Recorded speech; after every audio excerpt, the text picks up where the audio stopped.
ঠিক আছে, তো এই কাজটা আসলে কখনোই করা উচিত না। যারা কোম্পানিরা বাইকটা তৈরি করে বা ইঞ্জিনটা তৈরি করে তারা কিন্তু অনেক টাকা রিসার্চ করে হচ্ছে ঠিক করে। আপনি বা আমি ফ্রিতে নিজে একটা সাজেশন তৈরি করে যদি আমরা নিজেরা প্রয়োগ করে ফেলি, সেটা কিন্তু আসলে বাইকের অনেকটা ক্ষতি করে। ঠিক আছে, তো এই বিষয়টা কখনোই করা যাবে না।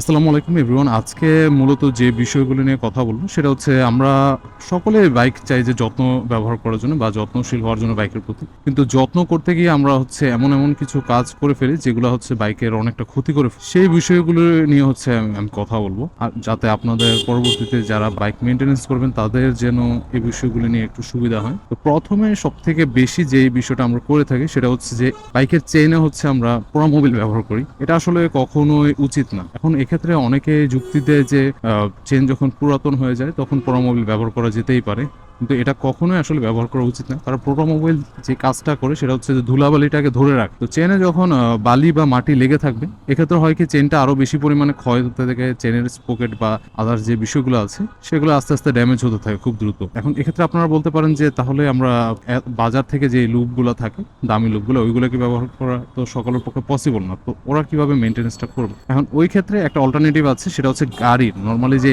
এই প্রাইভেট কার বা আদার্স যে গাড়িগুলো আছে, এই গাড়িগুলোর একটা গিয়ার অয়েল ব্যবহার করে। তো ওই গিয়ার অয়েলটা চাইলে আপনারা চেনের জন্য ব্যবহার করতে পারেন। ওই গিয়ার অয়েলের সব থেকে বড় বিশেষত্ব যেটা গিয়ার অয়েলে যখন কাদামাটি লাগে, ওইটা যে ওই গিয়ার অয়েলের সাথে অটোমেটিক্যালি পড়ে যায়। ওইটা পোড়া মোবিলের মতো কিন্তু চেনে এরকম লেগে থাকে না। আমি নর্মালি এর আগে যখন আমি 4B গাড়িটা ব্যবহার করতাম তখন গিয়ার অয়েলই ব্যবহার করতাম। এখন আমি ইয়ামাহা লুবের যে চেন দেওয়ার জন্য আছে ওইটা ব্যবহার করি। ওইটা বাজারে যদি আপনারা কিনতে যান তাহলে হয়তো 1 থেকে 150 টাকা পড়বে। আর যদি গিয়ার অয়েলের কথা বলে, ওইটা একটু প্রাইস একটু কম পড়বে, হয়তো 100 ml নিলে আপনাদের 50 থেকে বা 40-50 টাকা এরকম সামথিং পড়বে। তো ওই ক্ষেত্রে ওইটা ব্যবহার করতে পারেন, কারণ একটা চেন সেট আপ কিন্তু চেঞ্জ করতে অনেকগুলো টাকাই খরচ হয়। তো হয়তো কিছু টাকা বাঁচাতে গিয়ে আপনি আরো বেশি পরিমাণে খরচ বা ব্যয় করে ফেলছেন, সেটা হয়তো এখন হচ্ছে না দেখে বুঝতে পারছেন না, কিন্তু যখন পরিবর্তনের সময় আসবে তখন কিন্তু জিনিসটা বুঝতে পারবে। যাক, এই টপিকটা গেল।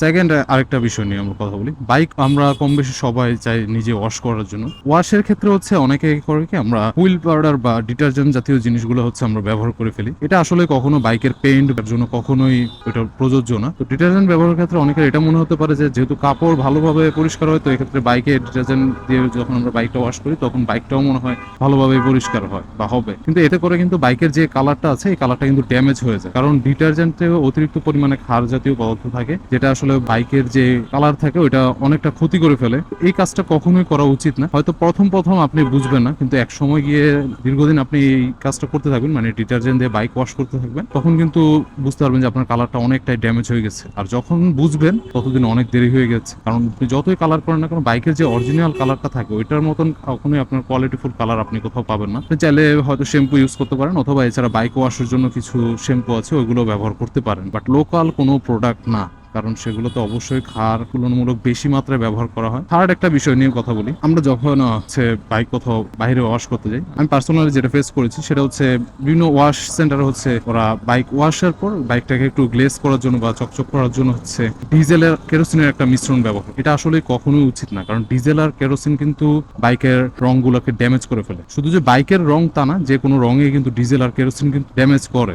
আর বাইকের যদি স্পেসিফিক্যালি বলতে চাই, বাইকের কিন্তু প্রতিটা পার্টসে রং করা থাকে। এই পেইন্ট গুলো যখন আমরা ডিজেল এবং কেরোসিন ব্যবহার করতে থাকি তখন যে সময়ের সাথে সাথে ওই রংটাকে বা রঙের যে প্রোটেক্টিভ লেয়ারটা আছে ওইটাকে নষ্ট করে ফেলে, যার ফলে ধীরে ধীরে যে পেইন্টটা আছে বাইকের বা কালারটা এটা আস্তে আস্তে ড্যামেজ হতে থাকে। তো কখনোই চকচকে করার জন্য হোক আর যে কারণেই হোক, কখনোই ডিজেল কেরোসিন এই ধরনের কোনো কিছু ব্যবহার করা উচিত না ডিরেক্ট কালারে। এই বিষয়গুলো একটু খেয়াল রাখবেন। যদি আপনি গ্লেজ বা চকচক করতে চান, এই ক্ষেত্রে কিছু কিছু প্রোডাক্ট আছে, যেমন ফ্লেমিঙ্গো, এছাড়াও ডব্লিউটি, আদার্স অন্যান্য বিভিন্ন কোম্পানির কিছু প্রোডাক্ট আছে, চাইলে ওই প্রোডাক্টগুলো ব্যবহার করতে পারেন। ওগুলোতে কিন্তু আপনার চকচক যে ভাবটা আছে এটা অবশ্যই আসবে। আমি নিজেও পার্সোনালি ফ্লেমিঙ্গোর একটা ব্যবহার করি, এমন না যে ফ্লেমিঙ্গোই ব্যবহার করতে হবে ওরকম কোনো বিষয় নেই। অন্যান্য যে কোনো প্রোডাক্টই চাইলে ব্যবহার করতে পারেন, সেটা যার যার পার্সোনাল অপিনিয়ন। আর ফোর্থ একটা বিষয় নিয়ে আমরা কথা বলি, সেটা ইঞ্জিন অয়েলের গ্রেড।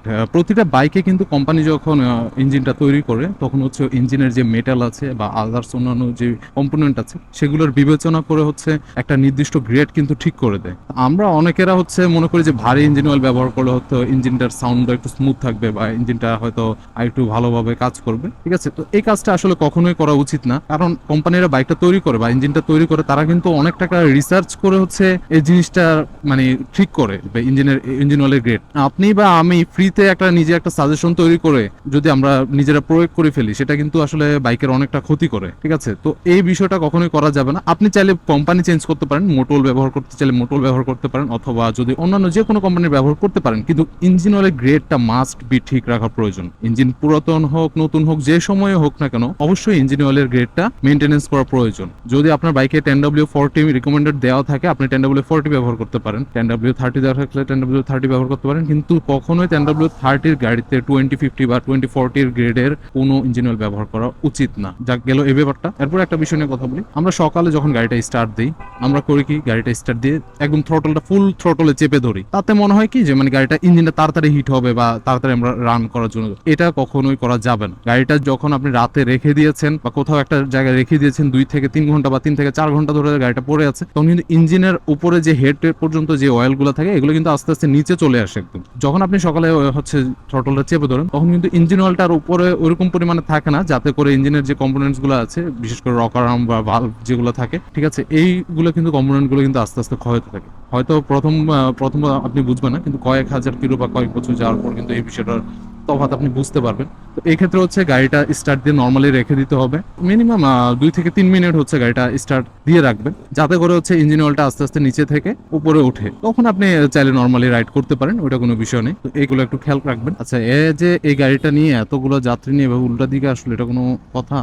আচ্ছা, আরেকটা বিষয় নিয়ে কথা বলি। আমরা যখনই বাইকটা হচ্ছে ওয়াশ করি, বেশি করে পানি ব্যবহার করি। পানি অবশ্যই ব্যবহার করা উচিত, তবে বাইকের যে হেডলাইটের আশেপাশের অংশগুলো আছে এগুলোতে অবশ্যই বেশি পরিমাণ পানি দেওয়া উচিত না কখনো, কারণ এখানে কিন্তু অনেক ইলেকট্রিক পার্টস থাকে, ঠিক আছে। তো যদি পানি ব্যবহার করা হয়, বিশেষ করে এই সামনের অংশতে কিন্তু ম্যাক্সিমাম ইলেকট্রিক সুইচ বা যাই বলুন কম্পোনেন্টসগুলো আছে, তো এখানে যদি পানি বেশি পরিমাণে ব্যবহার করা হয়, ক্ষেত্রে কিন্তু শর্ট সার্কিট হতে পারে বা অন্যান্য বিভিন্ন টেকনিক্যাল ড্যামেজ হতে পারে, ঠিক আছে। তো এই ক্ষেত্রে হচ্ছে এই জায়গাতে যত পারবো হচ্ছে আমরা কোম্পানি ব্যবহার ট্রাই করবো, কারণ এগুলোই হচ্ছে বাইকের মেইন কম্পোনেন্ট, যেগুলো দিয়ে হচ্ছে আমরা বাইকটাকে পরিচালনা করে থাকি। তো আজকে এই বিষয়গুলো হচ্ছে বলেছি, যে সামনে আশা করি অন্যান্য বিষয় নিয়েও আসবো। আর যারা বাইক আমরা মেনটেনেন্স করি ঠিকভাবে বা করতে চাই, তারা অবশ্যই সঠিকভাবে মেনটেনেন্স করার ট্রাই করবেন, কারণ যত্ন করলে কিন্তু রত্ন মিলে। তবে যত্নটা হচ্ছে অবশ্যই সঠিক এবং সুষ্ঠুভাবে হওয়া দরকার। তা না হলে আপনি হয়তো ভালোর জন্যই করছেন বা অতি আবেগী হয়ে করছেন, তো এক্ষেত্রে কিন্তু আপনি আপনার অজান্তে হচ্ছে বাইকটার ক্ষতি করে ফেলছেন। তাই বিষয়গুলো সবকিছু বিবেচনা করে অবশ্যই অভিজ্ঞ বা ওরকম দক্ষ কারোর সাথে কথাবার্তা বলে হচ্ছে বাইকের মেনটেনেন্স করবেন। নিজে নিজে কোনো কিছু পরিবর্তন করার ট্রাই করবেন না, কারণ এই বাইক কোম্পানিগুলো কিন্তু অনেক টাকা খরচ করে, অনেক রিসার্চ করে হচ্ছে বাইকগুলা তৈরি করে। তো আপনি আমি যদি নিজে নিজে ফ্রিতে যে কোনো একটা পরামর্শ বা যে কোনো একটা কিছু করে হচ্ছে যদি চেঞ্জ করতে যায় বাইকের, সেটা কখনোই আসলে বাইকের জন্য সুফল বয়ে আনবে না। আজকে এ পর্যন্তই। সবাই ভালো থাকবেন, সুস্থ থাকবেন, আমার পাশে থাকবেন, অবশ্যই আমাকে সাপোর্ট করবেন, কারণ আপনাদের প্রতিটা সাপোর্টই আমার প্রয়োজন সামনে এগিয়ে যাওয়ার জন্য। আমার জন্য দোয়া করবেন। আল্লাহ হাফেজ।